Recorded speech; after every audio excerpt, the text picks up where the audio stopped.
이번 주 큐티도 민수기였습니다. 어느덧 민수기의 마지막 부분이 왔습니다. 이번 주 큐티를 하면서 인상 깊었던 건 땅 분배일 겁니다. 민수기의 마지막, 민수기의 절정은 땅 분배입니다. 이스라엘 백성들이 이제 가나안에 입성을 합니다. 그리고 서로의 땅을 분배를 받죠. 근데 그 방법이 모두가 알고 있듯이 제비뽑기입니다. 이게 생각만 해도 쫄깃합니다. 왜 그러죠? 제비 한 번으로 평생 살 지역과 땅이 정해지는 겁니다. 대한민국을 배경으로 생각할 때 이런 설명을 한번 해봅니다.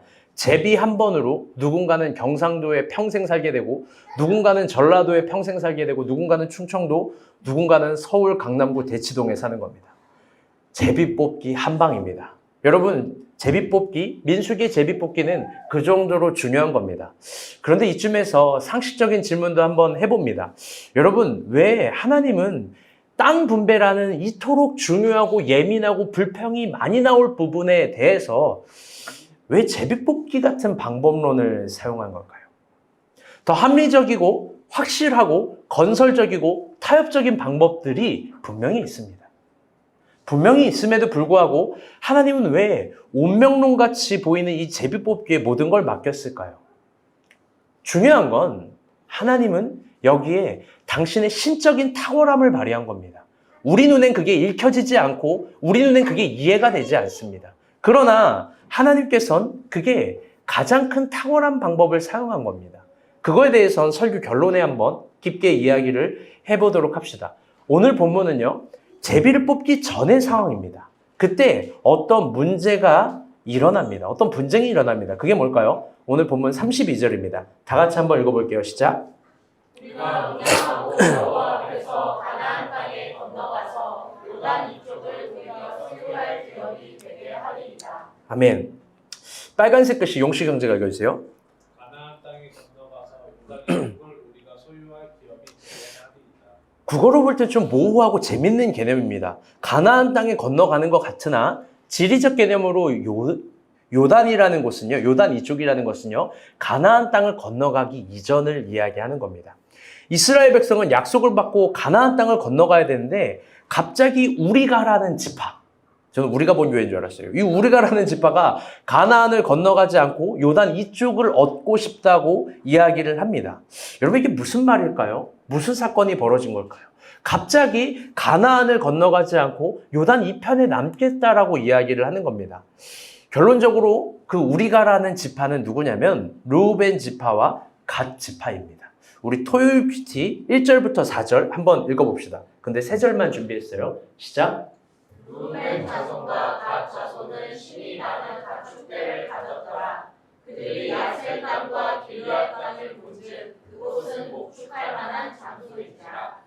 갓 자손과 르우벤 자손이 와서 모세와 제사장 엘르아살과 회중치 간들에게 말하여 이르되 곧 여호와께서 이스라엘 회중 앞에서 서서 멸하신 땅은 목축할 만한 장소요 당신의 종들에게는 가축이 있나이다. 아멘.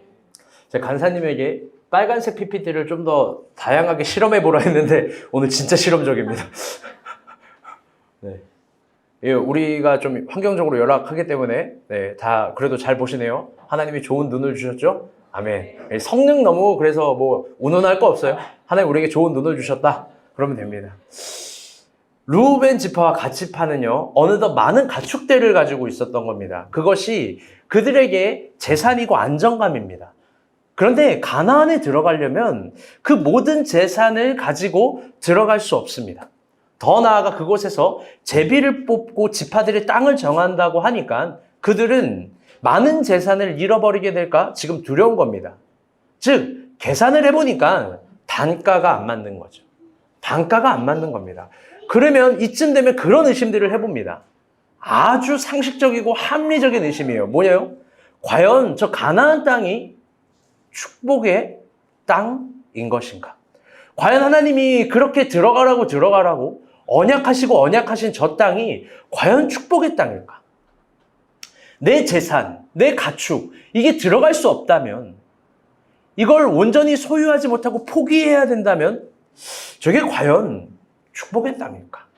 여러분, 이게 재미있는 모순입니다. 잘 들어보세요. 저들에게 재산을 주신 것도 하나님입니다. 그런데 가나안에 들어가면 그걸 잃어버릴까 봐 하나님이 명하신 가나안 땅을 못 들어가고 결국 요단에 남아있겠다라고 요청을 한 겁니다. 꽤 똑똑하죠. 그래서 그들은 이런 요청을 구체적으로 합니다. 4절부터 5절입니다. 시작.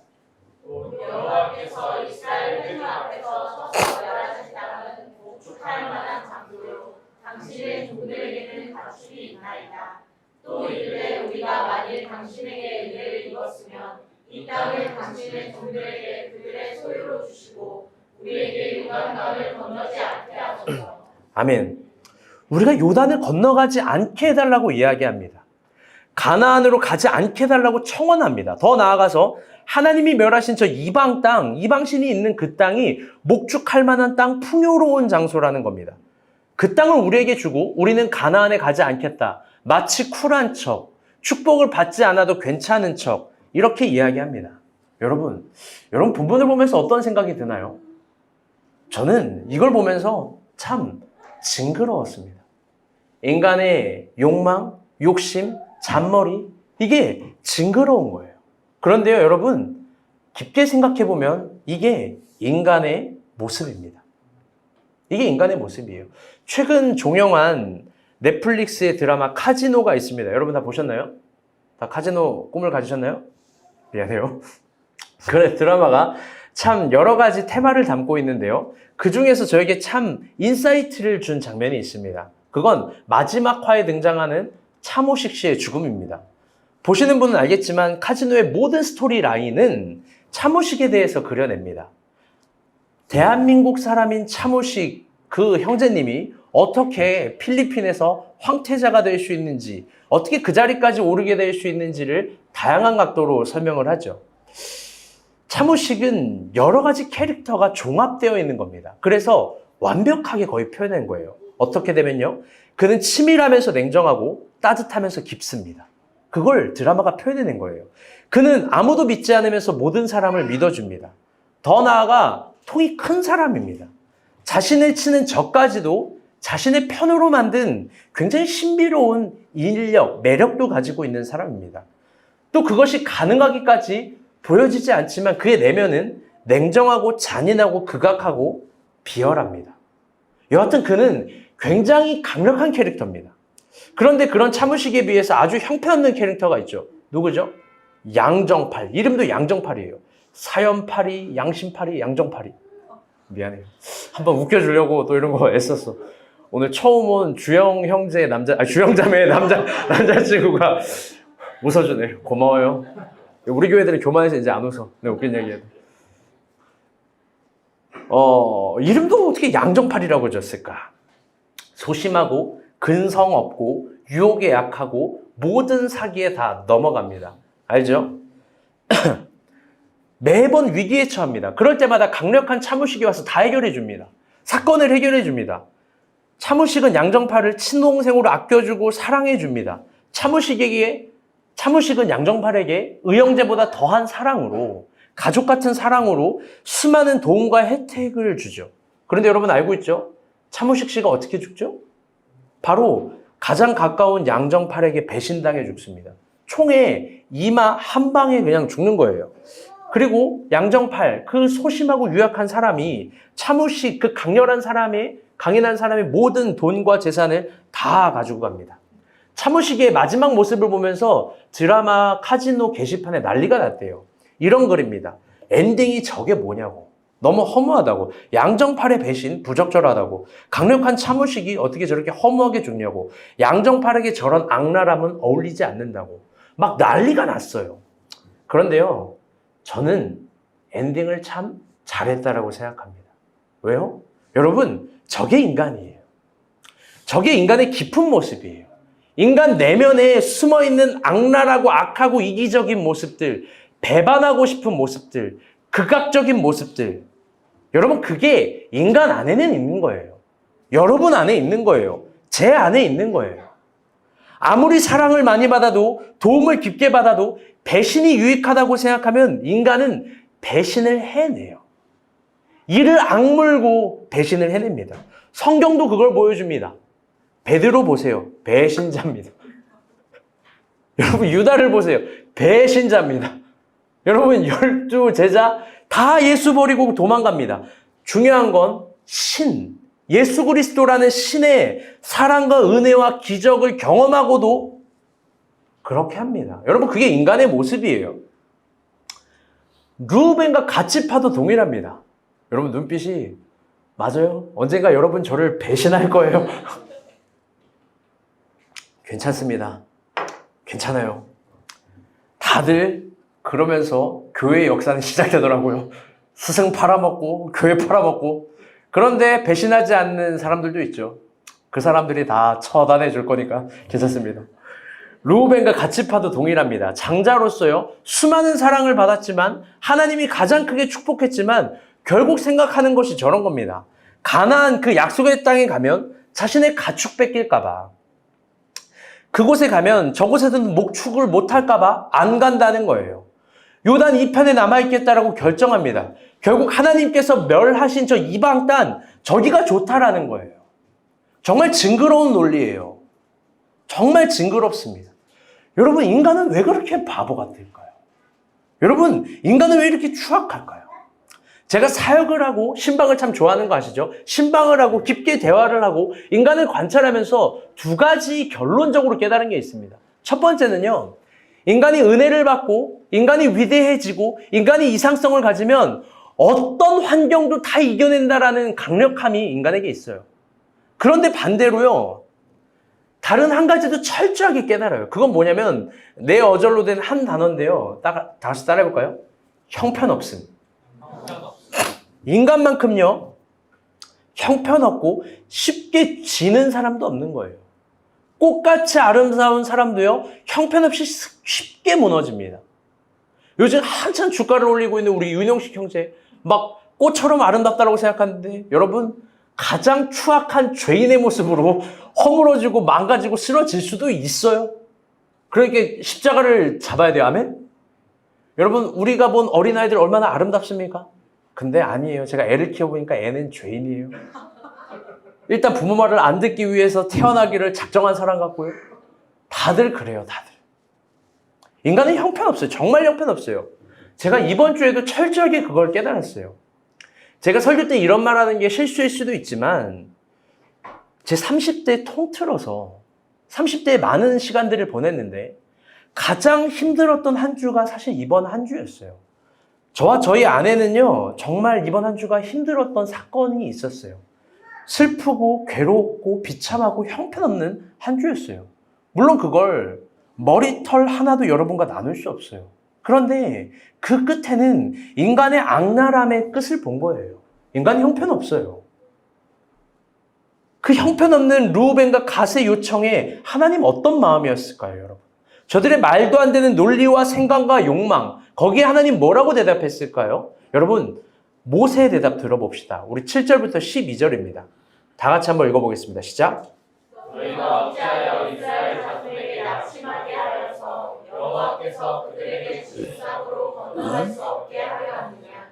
너희 조상들도 내가 가데스 바네아에서 그 땅을 보라고 보냈을 때 그들이 하였었나니 그들이 에스골 골짜기에 올라가서 그 땅을 보고 이스라엘 자손을 낙심하게 하여서 여호와께서 그들에게 주신 땅으로 갈 수 없게 하였었느니라.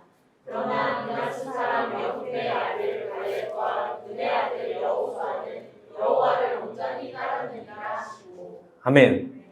모세는 그들에게 한 가지 사건을 기억하게 해요. 그게 하나님의 대답이에요. 그건 뭐냐? 바로 12정탐꾼의 보고입니다. 이게 3주 설교 내내 나옵니다. 어려운 순간, 배신의 순간, 그리고 또 연약한 순간에 하나님이 상징과 징표로 이야기하는 거예요. 모세가 이것을 통해서 말하고자 하는 건 뭐냐? 르우벤과 갓지파의 그런 논리적이고 똑똑한 생각들, 조건과 상황을 이야기해서 이야기했던 표현들, 이게 다시 따라해볼게요.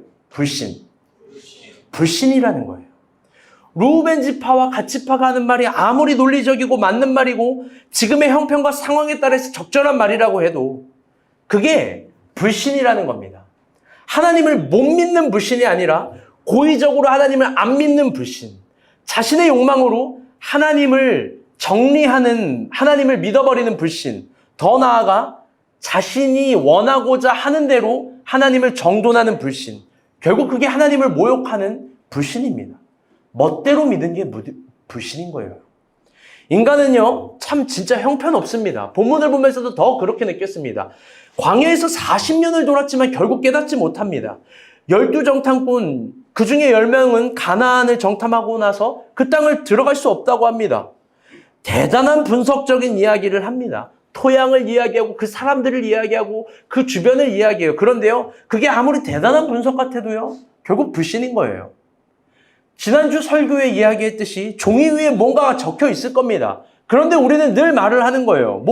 나는 거기까지 도달하지 못한다고. 우리보다 위대하신 분이 도달할 수 있다고, 도달할 수 있는 존재가 우리라고 정확하게 이야기해도 도달하지 못한다고 이야기합니다. 여러분, 그런 확신이 불신입니다. 맨날 도달하지 못하는 지점에서 우리는 이런 얘기를 합니다. 환경, 여건, 조건, 그런 거 운운하면서 되지 않는다라고 이야기하는 거예요. 자신의 인생을 온전히 살아내지도 못하면서요. 여러분, 그런데요, 잊지 마세요. 그리고 속지 마세요. 절대 거기에 맞다라고 동의하지 마세요. 그건 뭐냐면요, 환경은 한 번도 우리에게 좋은 적이 없어요. 조건은 언제나 우리 편이 아니었어요. 여러분, 상황은 언제나 열악했어요. 제가 사역을 하면서 느낀 건요, 돈과 시간, 그건 언제나 없는 거예요. 그러니까 돈과 시간이 없는 게 정상인 거예요. 그러니까 여러분, 그게 대단한 이유들이라고 자기를 그렇게 해석해내지 마요. 정말 대단한 근거는요, 상황이 아니라 여러분 안에 있는 가능성입니다. 그 무한한 가능성을 심어준 하나님입니다. 나의 우주 같은 가능성을 이해해주고 인정해주고 깨닫게 해주신 하나님과 그걸 사용할 수 있는 사람은 나밖에 없는 겁니다. 여러분, 잊지 마세요. 믿음으로 사는 것과 사는 대로 믿는 건 완전히 다른 개념입니다. 오늘 1호 퀴티는요, 32장 20절부터 42절, 22절이나 되는 긴 절입니다. 그런데 모세는 그들의 불신, 갓잔손과 르우벤 자손의 불신에 대해서 같은 말을 6번 방주해서 이렇게 이야기합니다. 우리 파란색과 빨간색 글씨만 한번 읽어봅시다. 시작. 무장하고 여호와 앞에서, 무장하고 여호와 앞에서, 여호와 앞에 여호와 앞에서, 무장하고 여호와 앞에서, 무장하고 여호와 앞에서, 무장하고 여호와 앞에서. 아멘. 22절이라는 긴 절 동안 그들의 불신 그 앞에서 모세는 이렇게 이야기하는 거예요. 첫 번째, 무장하고 싸우라고요. 이걸 6번 반복해서 얘기합니다. 요단을 건너 가나안으로 가서 무장을 해서 전쟁을 하고 싸우라고 이야기합니다. 이 무장하라는 단어가 참 재밌습니다. 할라츠라는 단어인데요. 이게 누군가를 공격하기 위한 무장이 아니라 완벽한 방어를 하기 위한, 생존을 하기 위한 무장입니다.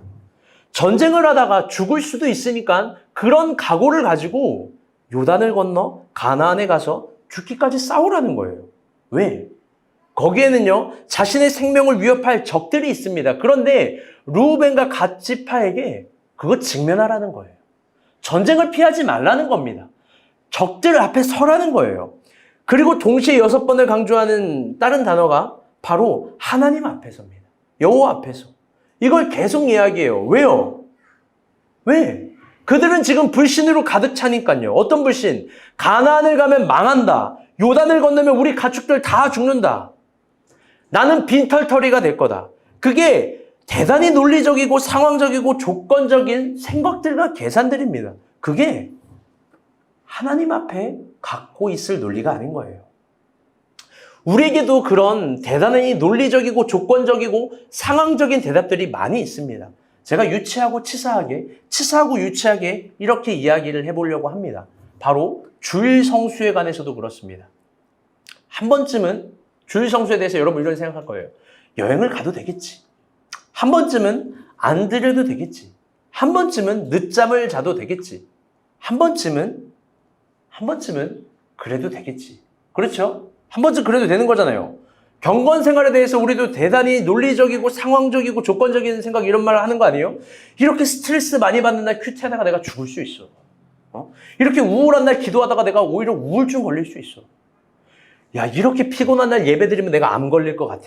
막 이런 말도 안 되는 조건들 막 되잖아요. 막 헌금도 마찬가지 아닙니까? 헌금하다 나 거지 되는 거 아니야? 헌금하다가 막 나 결혼도 못 하는 거 아니야? 주야, 그치? 막 그런 생각들이 시시각각 우리의 마음에 막 들어오잖아요. 근데 걱정 마요. 우리가 보기에 그렇게 헌금하는 사람 아무도 없어요. 굉장히 합리적이죠. 허용할 수 있어요. 가도 돼요.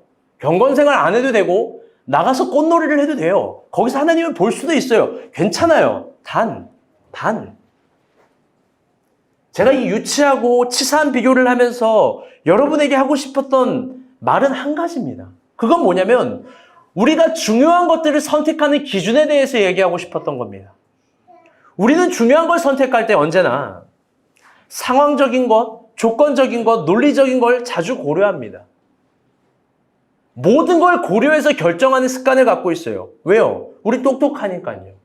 우리 스마트하니까요. 우리는 워라밸을 타고 놀 줄 아니까요. 그래서 결국 우리가 어떤 선택을 하는지 알아요? 다시 따라볼게요. 차선. 다시 한번 따라볼게요. 차선. 언제나 우리는요, 최선을 선택하지 않아요. 모든 걸 고려한 차선, 모든 걸 생각한 차선, 그 차선을 선택해요. 가나안이 아니라 요단을 선택해요. 전쟁이 아니라 목축업을 선택해요. 하나님 앞에 무장이 아니라 상황 앞에서 무장 해제를 선택해요. 여러분, 그런데요, 그런 차선책이 똑똑한 게 아니에요. 그게 믿음이 아니에요. 차선은 절대로 최선이 될 수 없어요. 저는 오늘 설교를 통해서 한 가지를 분명하게 이야기할 거예요. 여러분, 최선의 적이 차선이에요. 모세는 분명하게 이야기합니다. 르우벤 자손과 갓 자손이 가나안에 진입하라고요. 죽을 각오를 하고 무장을 하고 전쟁을 하고 싸우라고 이야기합니다. 왜? 죽으라고 하는 말이 아니라 그게 하나님 보기에 최선이기 때문입니다. 전쟁을 해야 적이 누구인지 알 수 있습니다. 적이 누군지 알아야 아군이 누군지 알 수 있는 거예요. 더 나아가 내가 목숨 걸고 보호하고 지켜야 될 대상이 누군지 알 수 있는 거예요. 그게 뭐냐면 갓 자손과 르우벤 자손의 가축들, 재산들, 가족들이 아니에요. 그건 차선인 거예요. 진짜 그들이 전쟁을 하고 적을 직면하고 목숨을 걸고 지켜야 되는 건 이스라엘 전체 공동체인 거예요. 그게 최선인 거예요. 모세는 최선이라는 그 세계로 초대합니다. 전쟁을 해서 이기기까지 도와줄 거예요. 꼭 전쟁을 직면하게 합니다. 무장을 하고 적 앞에 가기를 요청해요. 왜? 거기에 늘 강조하지만 최선을 다하는 거기에 위대한 세계가 열려있기 때문입니다. 여러분, 그 세계로 가야 돼요. 우리도 동일합니다. 우리는요, 신앙이 있습니다. 상식이 있습니다. 신앙이 있고 교회가 있습니다. 세상이 있습니다. 그 중에 최선이 무엇인 줄 압니다. 우리는 어떤 결정들 앞에서 아까 유치한 비교를 했지만 최선의 선택이 무엇인지 압니다. 뭐가 최고로 좋은 선택이고 하나님이 기뻐하는 선택이 어떤 건지 사실 극명하게 다 알고 있습니다. 그런데요, 우리는 최선을 선택하지 않습니다. 언제나 차선을 선택합니다. 왜? 상황 고려해야 되고 시간 고려해야 되고 사람 고려해야 되고 모든 걸 다 고려해야 되니까요. 그런데 또 본질적인 의미에서 왜 차선을 선택하냐?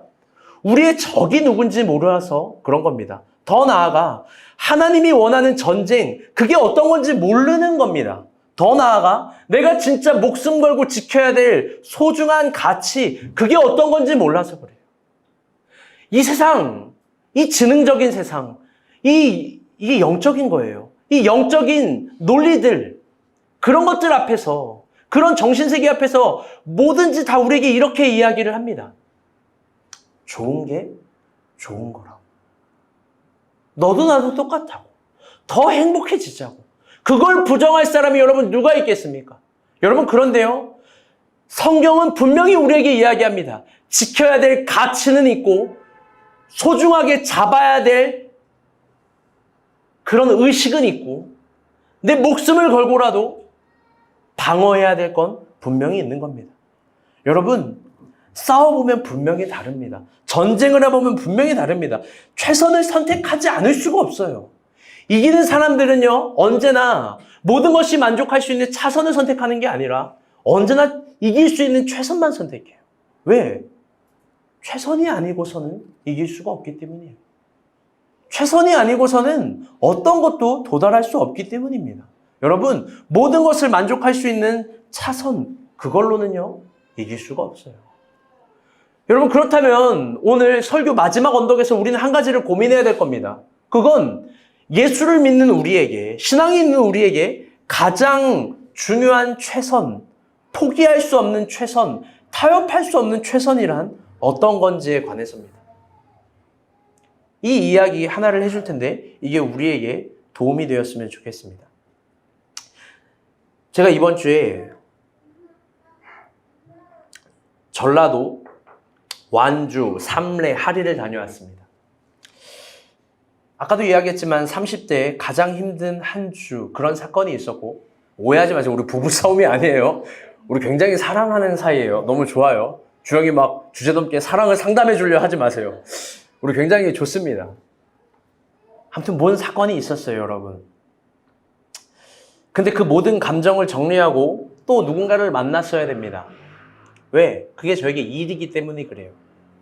누구냐면 105세 된 김복순 할머니입니다.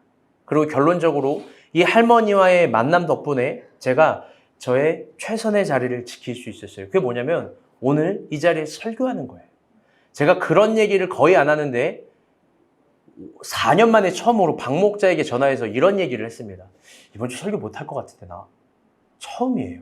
그런데 그 말을 다시 넣고 오늘 이 시간 설교를 하게 됐습니다. 어떤 할머니와의 만남이냐면 우리 교단에 하리교회라고 있습니다. 전라도 하리라는 지역인데요. 그 교회는 순교자의 역사를 가지고 있습니다. 그 순교자는 인광호 전도사라는 분입니다. 29살에 죽었습니다. 1950년 전라도 지역에 공산당이 상당히 많았다고 합니다. 특히 하리 삼례 남원은 공산당의 거의 근원지였다고 합니다. 그때 공산당 젊은이들이 가졌던 캐치프레이는 이런 겁니다. 이런 얘기를 했대요. 곧 좋은 세상이 온다. 곧 좋은 세상이 온다라는 구호 하나로 마을을 쑥대밭을 만들어 놓습니다. 곧 좋은 세상 오니까, 공산당이라는 좋은 세상 오니까 마음껏 훔쳐먹고 사람을 때리고 아이들을 고문하고 여자들을 강간합니다. 집에 불을 지르고 총을 쏘고 짐승들을 죽이고 개들을 밖에 풀고 그러했다고 합니다. 그중 하리교회를 심호하고 있는 인광호 전도사가 있었습니다. 당시 많은 사람들이 하리 삼례에서 이제 떠나는 겁니다. 공산당이 너무 많으니까. 겁에 질려서 떠나고 있는데 전도사님은 교회에 남았다고 합니다. 사모님이 훗날을 도모해서 떠나자고 했는데 남았다고 합니다. 인광호 전도사의 남은 이유에 대해서 이렇게 이야기를 합니다. 왜 떠나지 않냐? 인광호 전도사 이렇게 말했대요. 목자가 교회를 떠나면 양은 누가 지키나? 여러분, 근데 그때 다시 그 공산당이 왔기 때문에 교회도 다 떠나는데요. 그때 당시 성도가 4명이었대요. 4명. 목자가 교회를 떠나면 양은 누가 지키나? 4명. 목자는 교회를 지키는 게 최선이라고 합니다. 더불어 이런 말을 했대요, 사모님에게. 당신은 절대로 예수를 부인하면 안 됩니다. 내가 죽는 한이 있어도 예수를 부인하면 안 됩니다. 여보, 팔을 몇 번이나 흔들어 제끼면서 예수 잘 믿으시오. 예수 잘 믿으시오. 여러분, 이 말 어때요? 예수 잘 믿으시오. 이거 너무 단순한 말 아닙니까? 이거 특별한 말 하나도 아니잖아요. 그런데 어느 날 드디어 하리의 공산당 패거리들이 이 인광호 전도사를 만났습니다. 그리고 이렇게 이야기했대요. 곧 좋은 세상 오니까 예수 믿지 말라고. 인광호 전도사의 대답은 단순했다고 합니다. 당신들도 예수를 믿어야 천국 간다. 천국만이 좋은 세상이다. 천국 아닌 세상은 좋은 세상이 없다. 그리고 그날 밤 인광호 전도사는 치안대에 끌려가고 몰골을 확인할 수 없을 정도로 매를 맞고 죽었습니다. 심지어 사모님 이야기를 들어보니 시체를 찾을 수도 없대요. 그런데 다음날 공산당들이 잔인하게 그 사모님에게 찾아왔대요. 네 남편이 죽었다. 좋은 세상이 온다. 예수를 믿지 말라. 근데 그때 사모님이 그 앞에서 이렇게 얘기를 했대요. 나는 예수로 사는 사람인데 어떻게 예수를 부인하오? 그리고 사모님을 4일간 눈을 가리고 산으로 들로 끌고 가고 총으로 때리고 조롱하고 돌을 던지고 사모님은 그렇게 버려지고 30일 동안 굴 속에 살았대요. 근데 중요한 건 예수를 부인하지 않았대요. 그 사모님이 믿은 예수와 오늘 우리가 믿은 예수. 이번 주에 그 사모님을 실제로 만났습니다. 왜? 책을 써달래요. 책을 써달라고 해서 만났습니다. 그리고 인터뷰를 했습니다. 제가 직접 촬영을 했어요. 지원간사가 촬영한 거 아니에요. 제가 직접 촬영을 하고 거기 목사님과 함께 그 사택을 찾아갔습니다. 영상 한번 볼게요. 구체적으로 얘기하는 거. 공산당이 총으로 어깨를 때리고 뒷목을 때리고 여기 볼을 때리고 주먹으로 치고 악질년이라고 예수를 부인하라고. 좋은 세상 오는데 예수를 부인하라고. 근데 그 사모님이 이렇게 얘기하는 거예요. 천국 가서 남편에게 하고 싶은 말. 나는 지금까지 예수를 믿었습니다. 나는 예수를 부인하지 않았습니다. 꿈에서도 그리운 말, 예수를 부인하지 않았습니다. 그 할머니가 믿은 예수, 우리가 믿는 예수. 이번에도 진안을 갑니다. 개복숭아 따로 갈 텐데요. 갈 때 하리교회 갈 겁니다. 목사님에게도 얘기했어요. 그리고 그 사모님에게도 얘기했어요. 우리가 본 교회 애들 만나서 좀 대화 좀 해달라고. 그래서 허락이 됐습니다. 이번 개복숭아 팀들 잘 만났으면 좋겠습니다. 여러분, 순교자 임광호 전도사님이 교회를 지켰습니다. 차선으로 지킨 게 아니라 최선을 다한 겁니다. 사모님도 신앙을 지켰습니다. 차선이 아니라 최선으로 다한 겁니다. 모두가 예수 부인하는 게 당연한 시대 세조 속에서 겉으로 부인하고 속으로 믿어도 되는데 그거 안 하고 최선을 다해서 시인한 겁니다. 여러분, 이분들에게 하늘상이 없겠습니까? 이렇게 예수를 믿은 분과 편하게 교회 오고 싶으면 오고 안 오고 싶으면 안 오고 예수를 믿고 싶으면 믿고 안 믿고 싶으면 안 믿고 여러분, 이게 같은 신앙이겠습니까? 저분은 바보고 멍청이라서 죽을 때까지 그 고백을 가지고 살아가는 거겠습니까? 복음, 우리가 믿는 복음에는 아주 위대한 전설적인 힘이 있습니다. 그건 예수는 나의 힘이요. 아멘? 예수는 나의 힘이요. 여러분, 그 하나의 모든 근원적인 에너지와 힘과 능력이 기독교에 있다고, 복음에 있다고, 천하의 그 이름에 모든 비밀을 숨겨줬다고, 그게 성경에서 말하는 비밀한 거 아닙니까? 여러분, 그리스도인의 최선, 우리가 할 수 있는 최선은 뭐냐? 너무나 단순한 겁니다. 예수를 잘 믿는 겁니다. 여러분, 여기에 최선을 다하는 겁니다. 예수를 믿는 거에 차선이 어디 있습니까? 여러분, 예수를 따라가는데 차선이 어디 있습니까? 가끔 예수를 따라갈 때 내가 박살날 것 같고 손해볼 것 같고 단가가 안 맞을 것 같고 내가 손해봐서 아주 영영이 잃어버릴 것 같은데 여러분, 그것만큼 몰지각하고 무지하고 거짓된 생각이 어디 있습니까? 하나님이 우리의 것을 빼앗는 분입니까? 전혀 그런 분이 아니에요.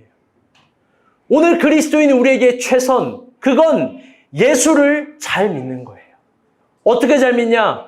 모든 순간에서, 모든 시간에서 신앙이라는 가치, 믿음이라는 견고함, 하나님이라는 순수함, 이걸 포기하지 않는 거예요. 이걸 포기하지 않는 거예요. 제가 작년에 꽤 큰 교회 가서 설교했습니다. 잘난 척을 하면서 설교했어요. 한 600명 정도 모인 청년 단체였어요. 그걸 말하기도 부끄러워요. 그런 교회에서. 성도가 교회를 지키는 건 당연할진데 과연 이 교회 불이 나고 박살이 나고 한 성도가 무너져갈 때 이 교회를 지킬, 이 교회로 달려올, 이 교회라는 순수함을 지킬 사람이 누가 되는지. 여러분, 인간은 형편없어요.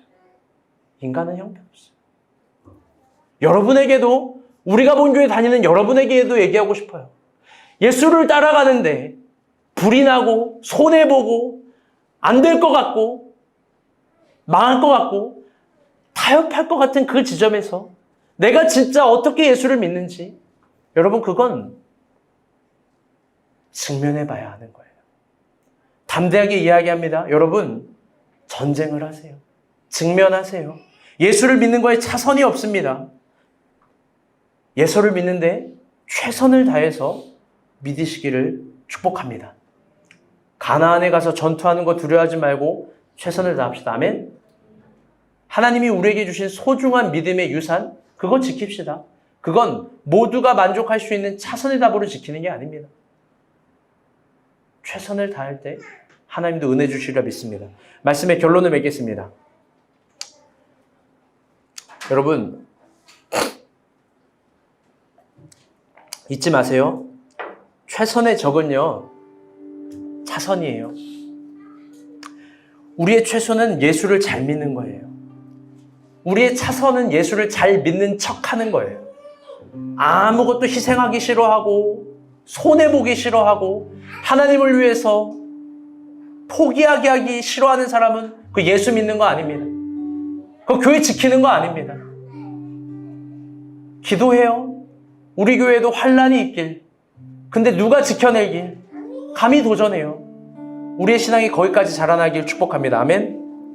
오늘은 김복순 할머니가 즐겨 부르는 찬양이라고 합니다. 이 찬송가로 찬양하고 마치려고 합니다. 찬송가 542장입니다. 구주 예수 의지함이 심히 기쁜 일일세. 우리 이 찬송가 부르고 기도합시다.